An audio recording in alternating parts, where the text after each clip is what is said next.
Somehow Janasiewicz is the easier name to say. Yes. we've had him on camera before. Yeah. Paolo Kua with Naya mid-range. Both these players starting off at 4-0. And as round 5 does begin, we'll see ourselves a little bit of a green mid-range mirror. Wooded Foothills will start it up. There, of course, is an Elvish Mystic. And we are underway here in round number 5 from Oakland. Surprising for an aggressive list like this that Paolo is playing. Only 2 copies of Mana Confluence. I would assume that this was a 4-copy build. But the nice thing about playing these, these ally colored 3-color combination decks as opposed to the wedge decks, you get access to 2 different fetch lands. So Paolo able to cap out on Wooded Foothills and Windswept Heaths. Looks like we've got a Thoughtseize being cast here by Janasiewicz. He's going to go down to 17. You see Pelucranos, 2 copies of the Fleece main line, a Boon Satyr, and then a Temple of Abandon for Jason. Excuse me, for Paolo. Jason's going to choose from those cards. And Naya midrange is a deck that's, in its various iterations last year has really leaned on dual lands, the Ravnica dual lands, temples, and so forth. You can see why in this hand, Paolo able to accelerate, but no access to white mana on the second turn because he's playing with Forest instead of Temple Garden and may not be able to cast these Fleece main lines on time. Janasiewicz did go down to 17 to cast that Thoughtseize. You see the Llanowar Waste in play. Pelucranos going to bite the dust, and we keep on moving. There's a Temple Abandoned. Time to scry here for Kua. And Jason thrilled that that was not an untapped white source of mana that turn. It's a big deal. There's an attack for 1. Janasiewicz going to go down to 16. He will draw a card. And this is exactly why I think the first thing I would do with Paolo's list, an aggressive 3-color list, just get 4 copies of Mana Confluence in here. Because casting his spells on time is a big deal. Just a Forest and a pass back from our standard open champion back in Los Angeles earlier this year. Here's a Fleece main line. And there's an attack for 1. Janasiewicz going to go down to 15. Janasiewicz going to draw a card. You see the Courser in his hand. Picks up a copy of a Johnny for the turn. Sacrifice a Windswept Heath and deploy the Courser of Crufix. You have to imagine he's going to search up a plane, so he'll take 1, looks like, from the Llanowar Waste. Going to get this mana base rocking and rolling. And we'll see what the top card is from Courser here in just a moment. Not a lot of removal on Paolo's list. There's 3 copies of Lightning Strike, 2 copies of Crater Claws, 1 copy of Sarkhan, and 2 copies of Bow of Nylea, which, while not a removal spell, will make blocking very challenging if he's able to find one. Top card is a Sandstep Citadel. So back to Kua we go. He will draw a card. 1 mana away from the monstrosity on Fleece main line. Here's an attack.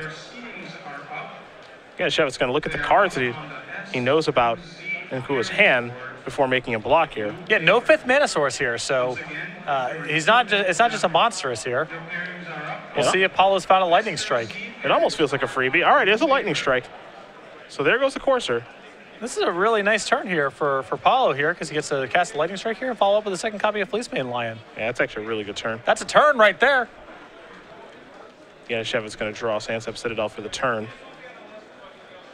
See, he's got an Elspeth in the grip. Also has a Siege Rhino. Does have an untapped land in Windswept Heath. I think he might be considering playing the Heath, cracking that, and then playing the Rhino. Although that sets him up in a spot where he can't cast the Hero's Downfall in his hand next turn. But I just don't think he has a play here if he plays the Sandstep Citadel. It doesn't appear that he can do anything this turn. So I think he has to play Siege Rhino. Maybe hope he draws an untapped Black Source next turn. I think he might just have to try to block the road with the 4 or 5. Does beat Fleece main line in combat after all versions of it. So what land Janasiewicz is going to go with. He's going to go with the 2nd Plains. Does have double green mana, even though it is a little bit painful with that Llanowar Waste. And he has Elspeth in hand already, so once you get that 2nd white source. He's almost priced in.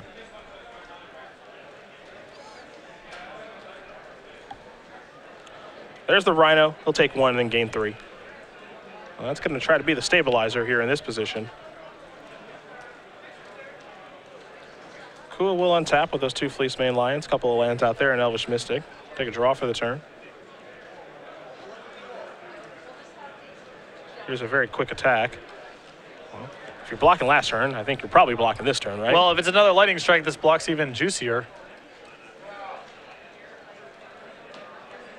Yeah, there's a Lightning Strike. So, cool. We'll lose a Fleece main line in this exchange, but does get the Rhino off of the table. I think if you're Janasiewicz, you're probably happy with that. For sure. Yeah. Especially if he draws a Black Source of mana this turn. Sylvan Caryatid is the draw. There's a Citadel. This is the carry added. And probably just has to pass the turn back. Hero's Downfall and Elspeth in hand.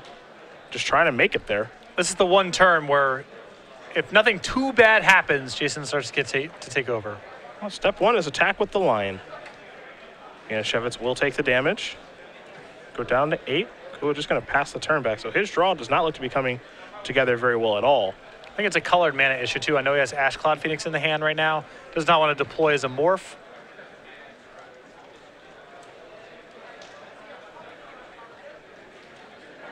Janasiewicz is going to go reaching here. See what spell he wants to cast. Has the ability to cast them all now. There's the mana for a Courser of Crufix. Take a look at the top card. It's a Thoughtseize. Probably doesn't need that right now. Here's 3 mana. That is a Hero's Downfall to get Fleeceman Lion off the table. He'll have to take 1 to cast it. Wants to do that before, Paolo untaps, because if Paolo just plays a 5th land, he doesn't want to have to get in this shuck and jive with the Monstrous. Just get off the table here. Janasiewicz with an Elspeth and a Johnny in hand at the ready to cast these Planeswalkers. There's Boon Satyr. Cool, going to draw a card.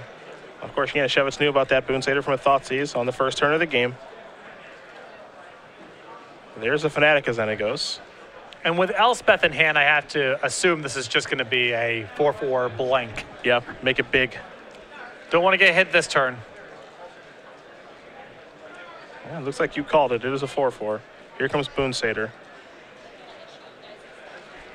I kind of like blocking still here. I think so too, and I think Paolo actually should have considered sitting in the Elvish Mystic here as well, because if Jason falls to 3 by blocking the Elvish Mystic, now Crater's Claws may become a draw. I think it's just a little too risky if I'm Jason to go down to 3, especially when I've seen Lightning Strike from my opponent, 2 of them, mind you. And you have an Elspeth in hand too. You have this very easy path to stabilize the board from here. I know the world does exist, right, where you're thinking, okay, well, I can just keep my Courser, Elspeth minus it, kill those 2 big creatures, but, your opponent could be 1 land away from casting a Stormbreath Dragon, for example. Exactly. In fact, we know that Paolo has Ash Cloud Phoenix in hand. Yeah. So, So I know it's not pretty having to make this trade, but I think it's one, if I'm in Jason's spot, that I would make reluctantly, but I would make it, and he does. So he wants to keep that life total high. He will untap. Draw the Thoughtseize. I suppose the question now is, does he even cast Elspeth? Because he can just play a Johnny and put some counters on that carry added. I guess, but it's still allowing Paolo to attack next turn. I guess if he's only attacking for 1 maximum, maybe Jason doesn't care. I wouldn't care too much if I'm taking 1, though. You can just play Elspeth here and then make some soldier tokens, too. This seems so much safer. Not only in terms of what happens this coming turn, but also you want to end this game pretty quickly. You don't want to sit here at 7 life hoping that Paolo doesn't have burn spells or flyers or something. So looks like we're going to go with the Mentor of Heroes, put some counters on the carry added to block the Fanatic of Xenagos and pass the turn back. Gula will draw a card, and his mana is not cooperating with him right now. Well, there's a second red mana. That's step 1. The reason I'm not thrilled about this as Johnny play here is if Paolo just attacks with both creatures, Jason is probably just blocking the Fanatic because it goes out of need. And then you've taken 1 point of damage that maybe you could have avoided. Whereas if you play Elspeth and plus it, there's no attacks happening on the ground this turn. And you're working your way towards winning the game with the Elspeth, if that's the route that you do go. Definitely 2 options there. Janasiewicz goes with the Ajani plan. Well, we don't have a great look at Kua's hand. We know there's an Ash Cloud Phoenix over there. It's been there for some time, and there it is. Cool, pass the turn back over to Janasiewicz. Now, one thing that the Ajani does afford Jason to do is plus it this turn to maybe find a card like Siege Rhino to start gaining some life. But is Siege Rhino this turn better than casting the Elspeth? Maybe it's become better, but at the time it did not appear that that was the case.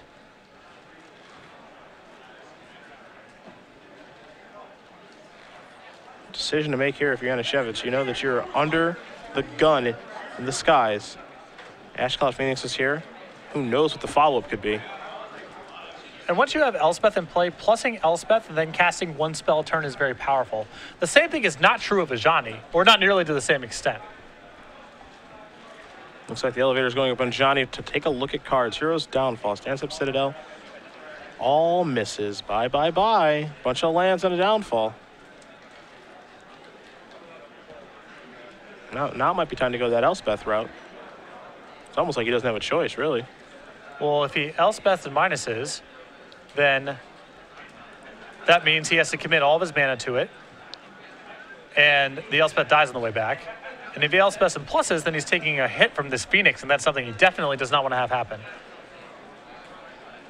Yeah, he will minus. Clear up those creatures, pass the turn back. Cool, we'll draw a card here. Also, keep in mind, Paolo just has a 6th mana. This is really rough. Yeah, I mean, a 6th mana is a disaster no matter what. Doesn't look like he has that. Morph's going to come in. 1 damage is going to take down Elspeth. Now there's another Phoenix. Yep. This is a mess. The skies are not a very friendly place. Janasiewicz going to draw a card. It's a copy of Wingmate Rock. Nothing to attack with, though. That's a touch awkward.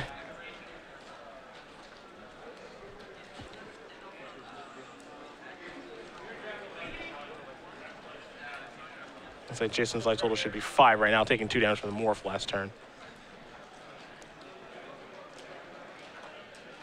Looks like he may have to play the rock.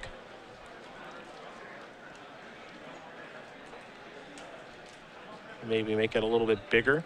One thing that he's probably trying to work towards this game, oddly enough, is a Johnny's ultimate. Gaining 100 life might actually win him the game. Oh, it's good enough if he gets there, yeah. At that point, he can take all the time in the world winning the game. The problem is this play here leaves him dead to mana. Yep. Untapped mana kills him here. Or a variety of other things. Well, he's got to hope. That's all he can really do. Hope is, of course, not the best strategy, but sometimes it is a strategy that you have to employ. And we know that Crater's Claws is also lethal in this spot. Mm-hmm. And Jason Sand is quite bad. He's got 2 copies of Thoughtseize. Yeah. So it's not even a guarantee he gets out of this, even if Paolo does not kill him this turn. And there's a very good chance that Paolo kills him this turn. I would almost be impressed if Jason made it to the next turn. It just seems like a very hard game to make it to another turn. Here's a Fleece main line. All right, well. Good news for Jason. Yeah. He's just going to pass the turn back. All right. Yeah, Shevit's going to untap. 2 Thoughtseizes and now an Elvish Mystic. So no help there. And even if he can't attack with the Wingmate Rock. Nope. So he again has to fade a land or hope that there's some help here. Well, he might be able to attack now. There's a Sorin. That is huge. He might be able to attack now. He has to move a lot of counter. Oh, you can't move any more counters with Wingmate Rock, but it's 7? It would be 7, pushing him up to 12. He also gets to play an Elvish Mystic here. He's going to start there. Now he gets to play the Sorin. And this is not the first time we've seen Sorin turn a game around. And the reason he plays the Mystic first, of course, so the Mystic can get the bonus from the Sorin. In the unlikely event that Paolo's attacking on the ground, but no reason not to. Yep. So now Sorin, you have to imagine, is going to go up. I would think that this is better than making a Vampire token in this situation, and then the Rock can probably get in, but you see Janasiewicz is going to kind of go through what he can do on this turn. He might be ticking down for a Vampire. Wow. So ticking up means that he would gain 3, 6, 7, 8, which pushes him to 13. So even if Paolo drew a land, it would only be 10 points of damage.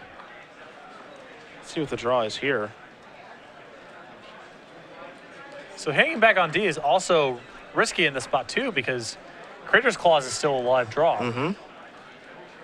But you see what the big plan is here, right? The big plan is... just shields up this turn, go ultimate with the Johnny. Jason, for better or worse, has definitely picked his line to play this game. And if he survives this turn, I think he's in the clear. Now there is the 6th land. Now we can't forget with Ash Cloud Phoenix, the damage goes to the player, but you can redirect the damage over to a Planeswalker's, and that's what we might see him do here. Is say, you know what, I need to tick that at Johnny down, and if you're Jason, you're thrilled with this turn too. Well, yes and no. This is a fine turn, but I think that Jason was really hoping that he would just be able to untap and basically win the game with a Johnny's plus.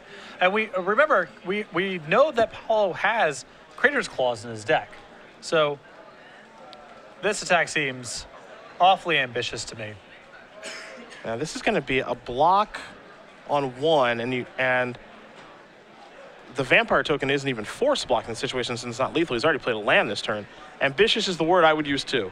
I don't see this being very productive because the Wingmate Rock just gets to eat here. And the really risky part about all of this is you don't want Jason to just be able to plus Sorin and attack in the clear. Yep. He showed a lot of respect for your ability to kill you last turn by holding back on defense instead of attacking. And now you're making it really easy for Jason to untap, plus Sorin, get in 1 hit, and now Paolo probably can't get back into this. A third Thoughtseize is the draw. Doesn't want any more of those. This is going to go up, so take a look at a couple of cards. A Siege Rhino might be what he was looking for. He quickly slams that into his hand. The rest is going to go to the bottom here. And does have to reveal the Rhino, of course. Got to reveal what you find with the Johnny. And he may gain enough life this turn where he may feel comfortable firing off one of these Thoughtseizes. This is true. He could plus the Sorin, attack with the Wingmate Rock. That's a lot of life. See what's going up, follow up with a Siege Rhino. He's getting pretty comfortable now. Here is the Rhino. So from 5 to 8. 8 feels a lot better. Yes. And he can plus the Sorin and kill Paolo very quickly from this spot, too. Yeah, and that's what I like about this is, yeah, he can get really aggressive now in the air with the Wingmate Rock in combination with the Sorin. It can be an attack here for 7. That's a pretty healthy amount, especially because you're going to be gaining some life, too.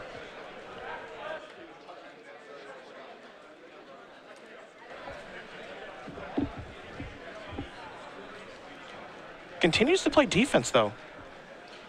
I am a little surprised by that. Yes. I think Jason may be a little bit more comfortable than he should be with the shields up here. This line of play from Jason only makes sense if you assume there's no way that he can die.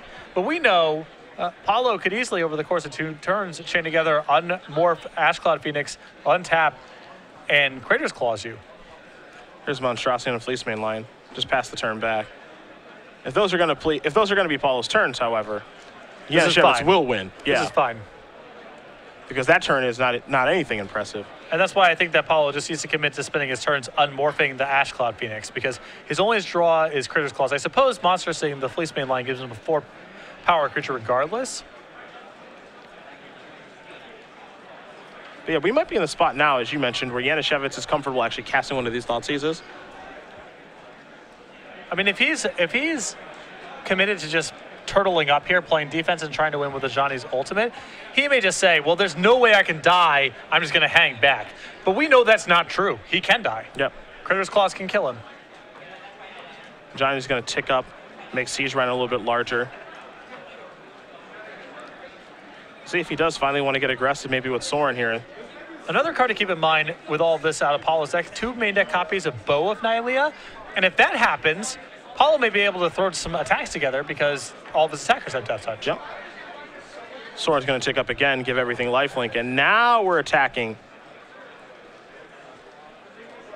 So that Rhino is an 8 power attacker. Of course, 4 for its base power, 3 from a Johnny counters, and then 1 from the Sorin pump. So that's 8, a little bit of trample damage here. Yeah, Janasiewicz is going to gain 8 life, and now he is probably out of range of dying. Yeah, he's safe now. Given the way that he played the last couple turns, I thought there was a possibility of him saying go again with Ajani back to 8 counters. But now, I think I would fire off a Thoughtseize just to see what's going on, because there's been some strange plays out of Paolo, and you might pick up some information, but it looks like he's comfortable just saying go, not risking anything. Yeah, this is a situation where if I'm Janasiewicz, I feel like, okay, I probably can't lose now. And I don't think a Thoughtseize is going to cause me to lose the game either. So now I want to get the texture of what's in my opponent's deck. Maybe he's got something that I don't expect. Could be something really weird, you know? Maybe Crater's Claws isn't on his radar. And if Paolo can see, right now, let's say the last card of his hand was Bow of Nylea. That's a great card to know about too. Definitely changes the way you'll play certain turns. Although I think Kua, he knows that he cannot get out of this one. The morphs, of course, are Ash Cloud Phoenix. So he will reveal those, and Jason Janasiewicz is going to win game number 1 here over Paolo Kua. Abzan mid-range, up a game over Naya mid-range, thanks in large part to Ajani. Jason's board looked dominating there at the end, but there were a couple turns there where Paolo definitely had draws that could win him the game. Let's see what's in the Naya mid-range sideboard. We have 3 copies of Anger of the Gods, 2 Stormblood Dragons, 2 Destructive Revelries, a Back to Nature, and End Hostilities, and then a Xenagos God of the Revels, 2 copies of Xenagos the Reveler, a Nissa World Waker, and a Ajani Mentor of Heroes, and an Elspeth Sun's Champion. I like the Nissa in this matchup. I'm not a huge fan of Xenagos the Planeswalker, though I do like Xenagos God of Revels in this matchup. The 2/2s on the ground just don't matter very much. Abzan mid-range, very good at blocking, but Xenagos the God can make 1 threat lethal on its own, so I like bringing it in here. And I like the 2 copies of Stormblood Dragon as well. Flyers are good against Abzan mid-range, and it does avoid Abzan Charm and Utter End as removal spells, so they happen to be in Jason's hand.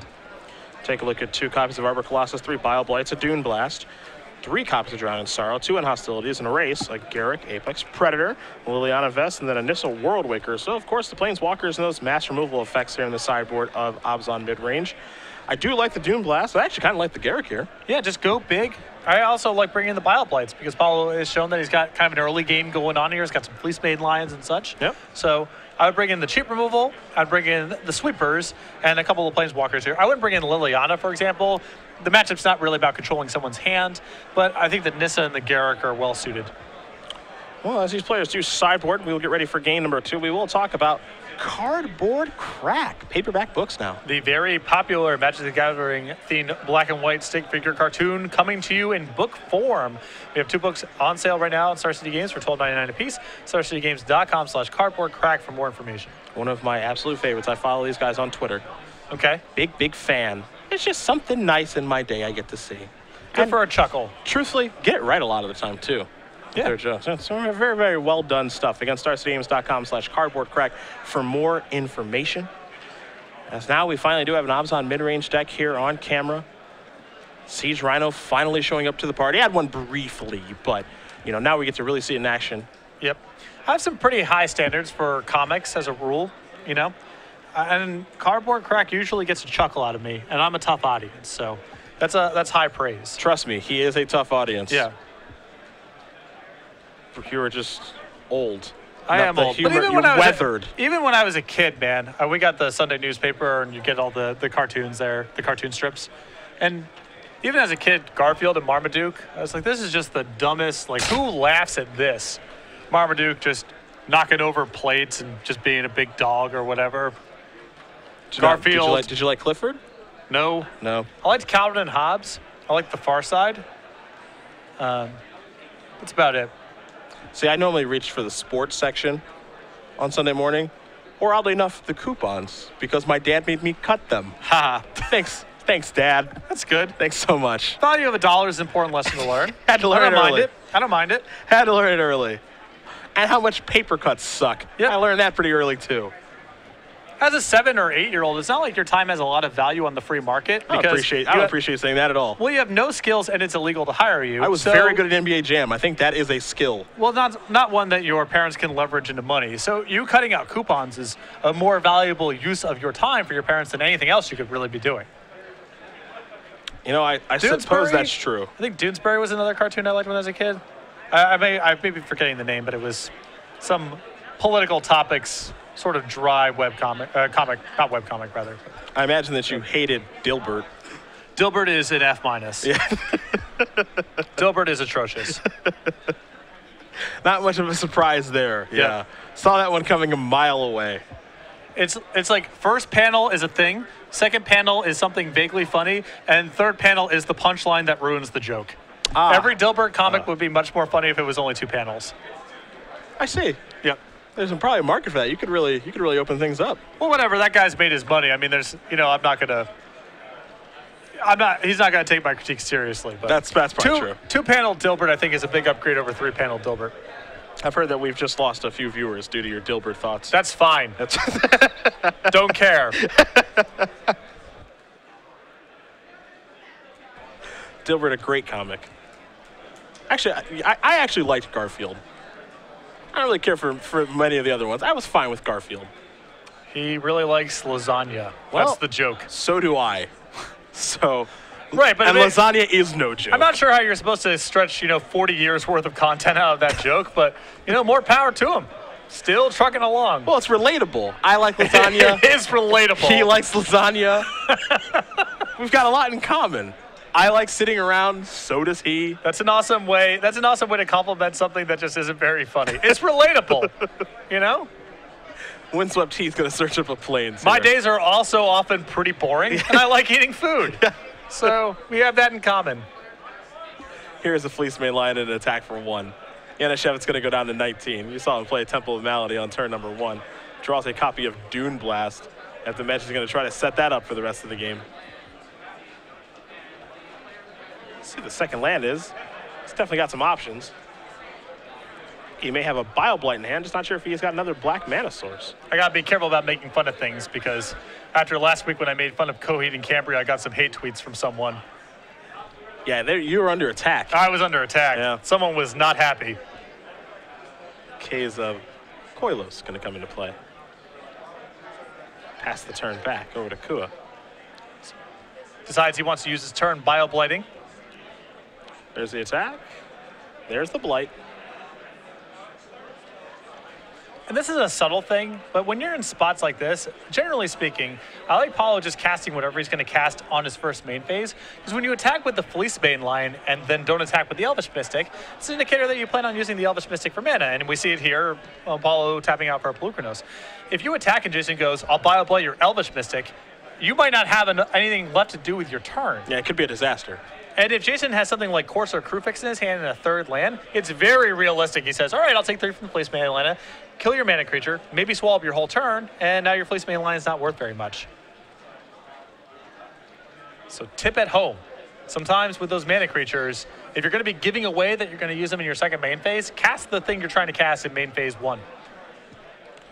Windswept Heath will get sacrificed here. Janasiewicz is going to search for a forest or plains. It will be a forest. Looks like he's got a Courser of Crewfix to cast here in just a moment. After he gives his deck a healthy shuffle. And we'll see what he does find.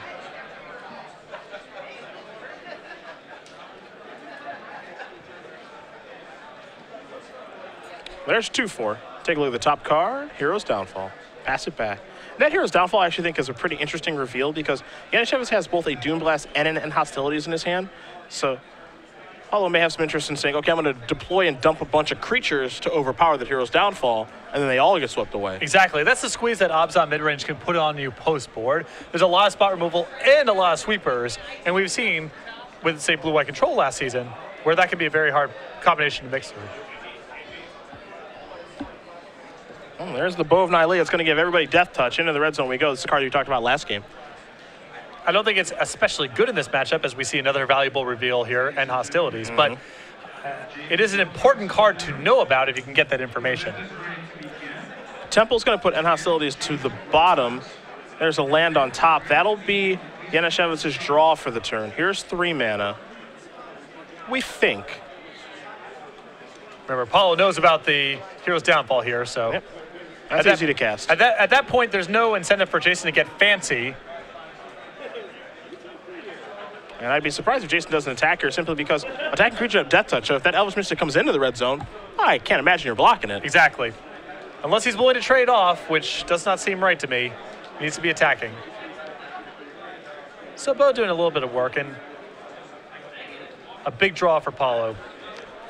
There's a mountain, but we know that his deck needs 2 to do some really good things, like Ash Cloud Phoenix last game. There's a Rebel Master. That only takes 1. That's also a very nice combo with Bow of Nylea. Yes. That's pretty neat. Little Goblins having Death Touch. That's great. I can get behind that. We see spots like this all the time where you have a Rabble Master against a Courser, and it's like, well, my tokens don't do anything. Can't attack with my Rabble Master. But now, with the Bow, we got something going. You got a little Bow activation here. Oh, yeah. Pump up the jam. Love it. Love it. Put a +1/+1 counter on target creature. Among the many things the Bow can do.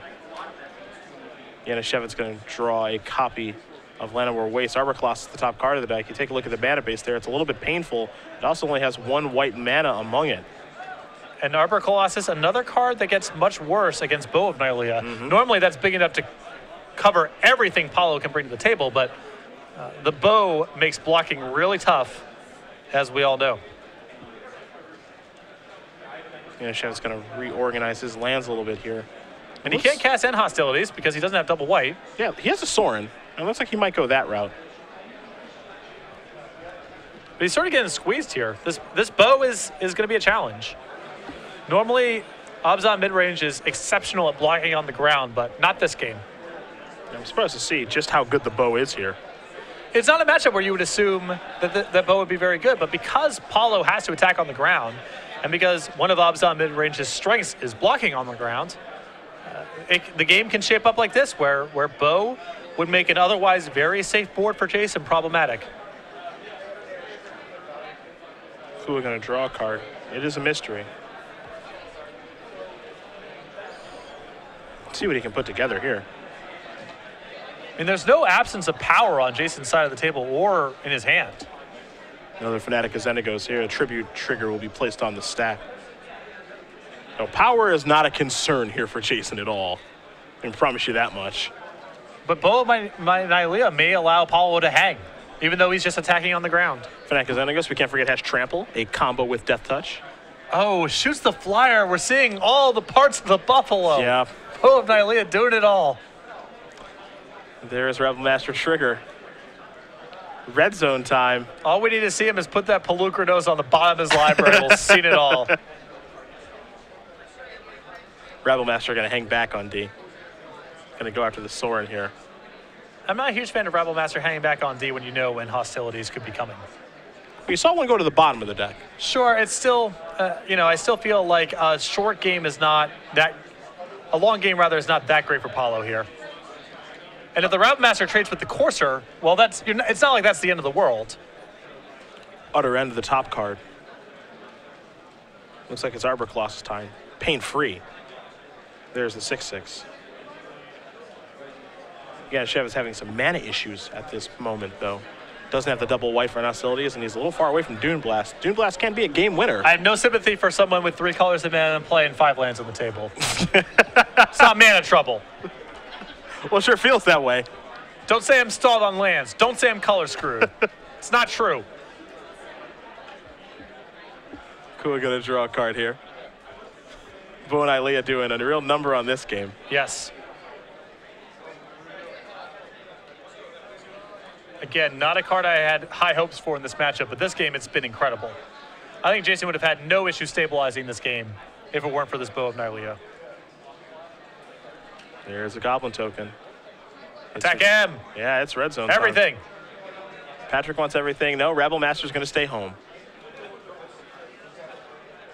This is actually kind of 2, 3, 4. Well, this is a situation where I actually like attacking with the Rebel Master. I was kind of lukewarm on it last turn, but I like getting in with everybody this turn. I throw the Mystic in there too. Yeah.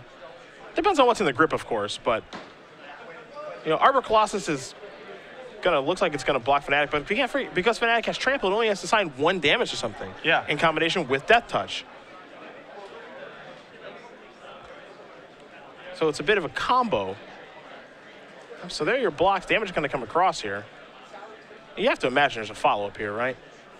Yeah, there we go. There's Palukra. But you see where Janasiewicz life total ends at the turn. Exactly. He's at 2, so it looks like you missed out on the potential for a lethal attack here, or at least getting the Courser off the table. Because now if a White Source comes off, and that's a hero's downfall, we could have seen it. We could have seen hostilities there, and then we got a brand new game. Absolutely, yeah. I think that was a little bit dangerous there. I think Paolo's turn is much better served attacking with everything, using some of his mana left over to dump into Boa Nylea, depending on how blocks shake out. Because the Boa Nylea also means that Courser can't be the thing that blocks the Rebel Master.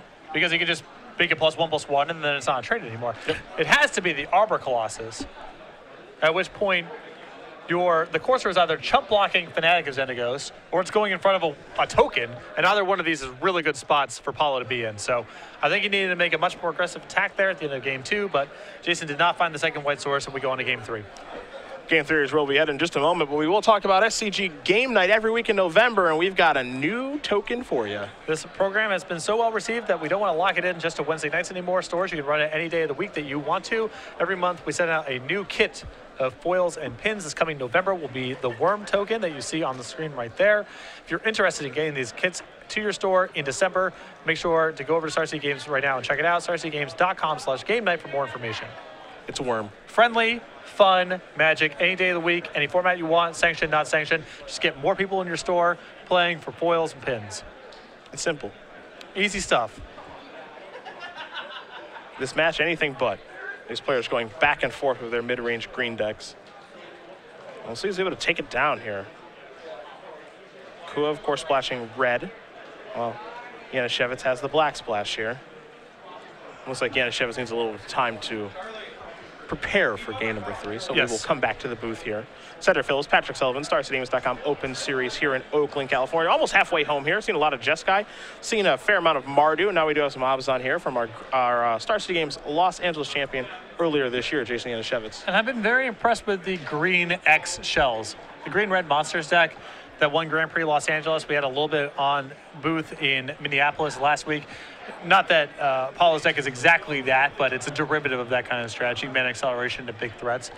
I like it a lot in this metagame. Getting on into play ahead of schedule is very powerful in a format where the sweepers have gotten a lot worse, and the removal spells at 2 mana are not as efficient or reliable as they were in the previous format with cards like Ultimate Price and Doomblade rotating out. Yep. So getting out in front early is a very good strategy right now, and I think the green X monster builds maximize that the most. Yeah, they've been doing a very, very nice job of it over the past couple of weeks. We saw win Grand Prix Los Angeles, won in the top 8 last week in Minneapolis too. Looks to be a good place to be. A little mana acceleration to large threats because the removal is so kind of wishy-washy.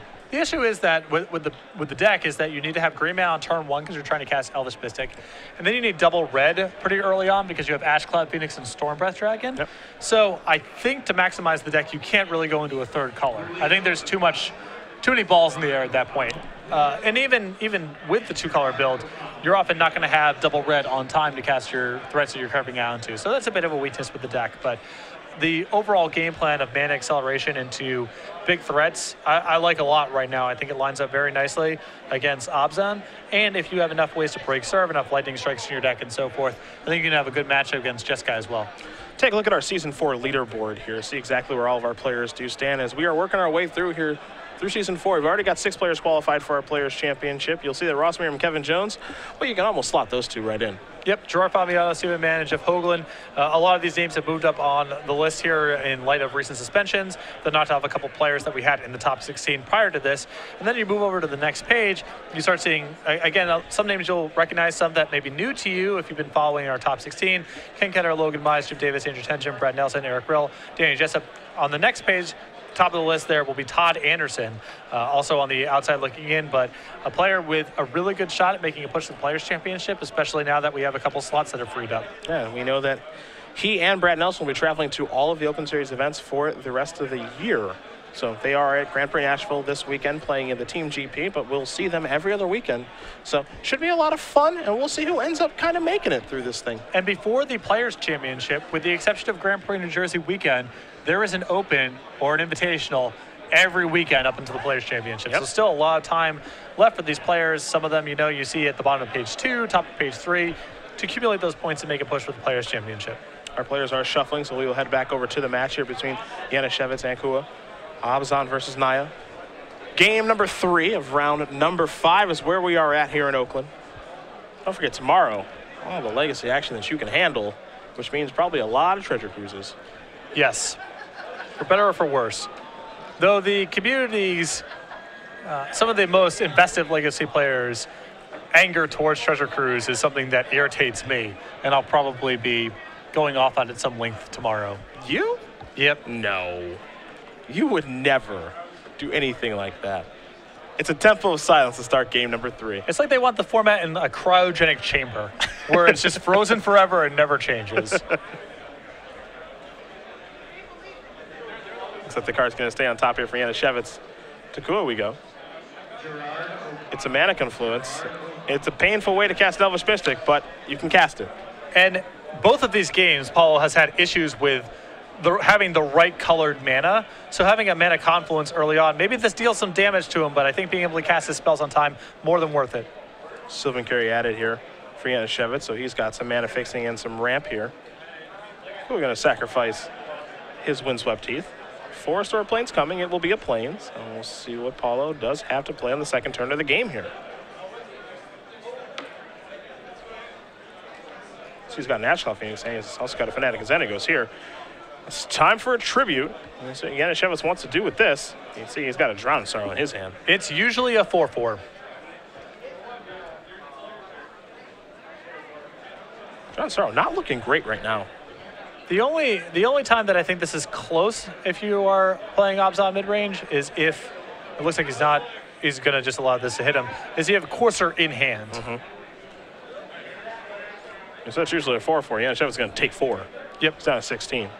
Now, Carry can't block the same way, yep. and Siege Rhino can block regardless. So the only real flex card that changes the equation is Courser Crucifix. Sacrifice the fetch line. Well, Janasiewicz, he's down to 15. There's a Plains. Steve's got a Rhino to cast. That'll take care of that Fanatic quite easily. What kind of sound does a Rhino make? It moves. Moves. It moves. I'm glad you came around. It took you a little while there. You tried to fight it. But I never give up. There it is. Well, the thing is, with the mouth open on the Siege Rhino, you can imagine any sound effect that you want. Some of the fun of the card. Like I said, I just imagined it cursing. Just cursing up a storm. Yeah. A really vocal Rhino. Yeah. Just having a bad day. Just so mad. Which makes sense. It's being rid around by some guy. He's got a bunch of stuff on his back. He's in the desert. That's probably uncomfortable. It's probably hot. Probably really hot. A lot of ornamental jewelry on him. That's really obnoxious when you're just trying to do your job. There's a million people behind it, so he can't even stop because he'll just end up trampling all those people. No one said being a Siege Rhino would be easy. No. And you're 4 copies in all these decks, so you're working constantly. That's true. Don't have a day off. Kua's Road has been blocked by the hard-working Rhino. We'll see if Paolo has some flyers he can bring to the table now. We know he has Ash Cloud Phoenix. Yeah, that's the trick. That's how you beat this thing. You go above it. You can't really kill it, or it's hard. There's a Fleecemane Lion. Going to take 1 here. See what this is going to be. Well, that's not good for an Heir of the Wilds. Heir of the Wild is one of the ground creatures that's pretty productive against Obzon. Most of them are not. Ooh, Dune Blast with the draw. Things get a little more interesting now. Again, if you're able to gear your game towards a Dune Blast with the necessary mana, you're going to win it. Well, I don't think he has any more mana in his hands. I think that's the problem. Got an Obzon Charm, though. That can draw you into mana. If he does want to go that route. Obzon Charm is a pretty powerful card, though. Well, it takes up his whole turn. Yep. That's the challenge here. This is not a terrible spot for him to just cast the Drowning Sorrow that's in his hand. And he does get to Scry too, which is attractive when he's trying to make some land drops. And I just question how good this Drowning Sorrow is going to be going forward. Yeah, is it really going to get much better, I guess is the question. Get to kill 2 creatures, and probably the 2 most obnoxious creatures. The mana creature that may allow Paolo to do something really powerful, and the Heir of the Wilds, which Jason can't really attack through nor block effectively. There's 2 mana. Let's make it 3. It is time for Drowning Sorrow, it looks like. Yes, sir. Now that's going to take care of a Mystic and an Heir. Heir of the Wild's, of course, going to be a 2/2 forever. And then when it attacks, it can grow a little bit. So Janasiewicz going to scry here. Siege Rhino still holding down the fort here as best it can. Top card to the bottom there for Janasiewicz. Not interested in that one. That's a cool we do go. Take a draw here, see what he's able to find. Cutting that mana source might be very important in this game. For sure. Yeah, I mean, most of the threatening things that Paolo can do in this matchup, they involve having a lot of mana. I mean, Ash Cloud Phoenix, his Planeswalkers, Monstrous on Fleecemane Lion, all of it. I smell a lightning strike here. So now the question now, if Janasiewicz, is do you want to block and trade a Siege Rhino for a creature plus a lightning strike? And I would have to say yes. Yeah, because Paolo gets to untap and, you know, Obzon Charm, he gets to keep his life total pretty high. Yeah. Yeah, that's a Creator's Clause. It's all the same, really. Yep. So there goes the Rhino. And that's Kua's turn. So Janasiewicz is going to untap. He draws a card. It's a Forest. That's a big one. He'll play that. Again, his hand right now, a Bile-Blight, 2 copies of Obzon Charm, and that Dune Blast. I was not a fan of him just drawing and playing that land, because I think the first order of business I would have wanted to do if I was Jason this turn is just cast an Obzon Charm and draw 2. And if you draw, it comes into play tap land, which Obzon is flushed with, then you're much more efficient ordering that way. Playing it the way that he did, I almost feel like he has to Bioblight this turn. I'm cool with taking 3. And then taking 2 more? Maybe I'm not. There's the Bioblight. Make a compelling argument. Yeah, I think once it's your whole turn, I would rather lead with the removal spell and then save the card drawing for later. Especially it's a card draw where the board could change and you would want to cast Abzan Charm, killing things or putting counters on your creatures. Fleece main line going to show up to the party here. Janasiewicz going to draw a card, copy of Courser of Krufix. Looks like he's going to lead out with this. Let's see what the top card is here. That's a Temple of Malady. Now we got the ball rolling. Beautiful. Going to gain life. Take a look at the top card with the Scry. It's a copy of Elspeth Sun's Champion. That's a powerful Magic card. Almost tough to say no to that one, and he won't. Against a deck that's trying to beat you down with 3 lanes in play, I like an Elspeth quite a bit too. We're going to draw a card. Now he knows he's facing down Elspeth, probably as soon as next turn. Step 1 is the attack. And I still like blocking. I don't know about you. Well, there's more of an argument now for maybe not blocking because you're at 16, but it's still, if nothing else, all these trades are Paolo's entire turn. That's why I like which makes it really attractive just to, even if he has a lightning strike, that's fine. You're going to untap and do something really powerful. Yeah, if your entire turn is lightning striking me, by all means, or lightning striking my creature, what have you, that's fine with me. Janasiewicz going to untap here. You saw Ash Cloud Phoenix be the follow-up after he did block the Fleece main line. Take a look at the top card now. It's a copy of Llanowar Waste. That's going to come into play. Janasiewicz going to go up to 17. Top card's a Manic Influence. That'll be his draw next turn, most likely, unless he tries to get a little unique with Abzan Charm. But I've got a feeling it might be time for the Sun's Champion to show up now. Elspeth and Plus is pretty appealing here. Abzan Charm, of course, takes care of the Ash Cloud Phoenix, one of the best answers in the format to that card.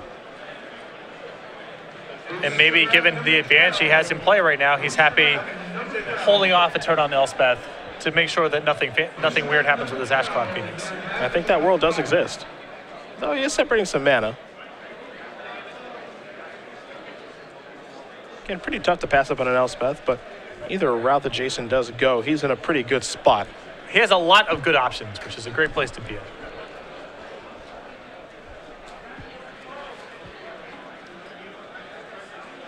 This turn, a lot of thought.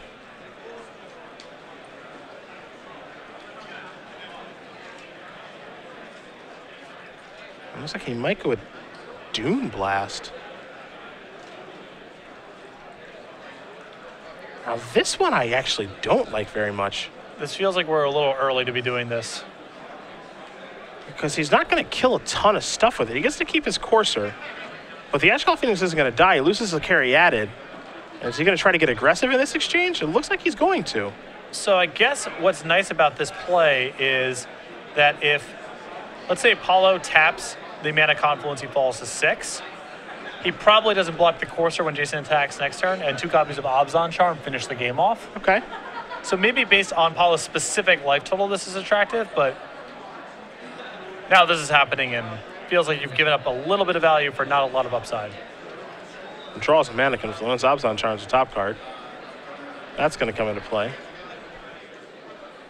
Janasiewicz going to gain life, go up to 16. The coast is clear for Elspeth now. I do have to give him that. No flyers out there at this point. See if he does want to cast the Planeswalker. Maybe take the Abzan Charm route, as you did mention. Because the world does exist as well here, right? Where you see an Abzan Charm on top of the deck, and the Janasiewicz attacks, and he says, and Paolo says, okay, no blocks. Because I don't want to lose my creature to an Abzan Charm. And then you say, well, I have 2 of them. Though 2 of them isn't lethal now because he didn't go down to 6 in the hypothetical that you did present. So Though seems like Elspeth is the easiest way to go. It is the easiest way to go, but can Paolo's deck really beat a 6/8 Courser? I mean, I guess there's some chance he has something like Reclamation Sage or Destructive Revelry in his deck, so maybe it's more dangerous to be pushing on this. Maybe in Chain of the Rocks.